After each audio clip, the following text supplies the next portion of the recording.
Umaga sa inyo lahat. Ito po ang pangkat 2. Kabanata 21.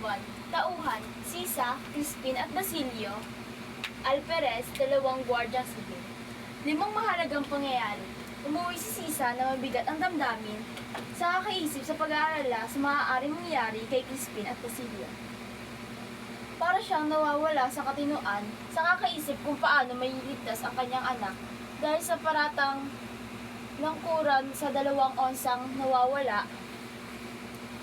Tinanong siya ng 2 gwardyang sibil kung saan niya tinago ang 2 onsang nanakaw ng anak at dahil wala siya naisagot, kinaladkad siya papuntang kwartel. Halos natunaw sa iya si Sisa dahil maraming nakasaksi sa pagkaladkad sa kanya papuntang kwartel. Halos takasan siya ng kanyang katinuan sa kwartel sa awa ay pinalaya ito ng Alperes. Aral, dapat alagaan natin ang Aral, dapat alagaan natin ng mabuti ang ating mga anak at turuan ng tamang asal upang hindi masanay na nangunguha ng gamit ng iba.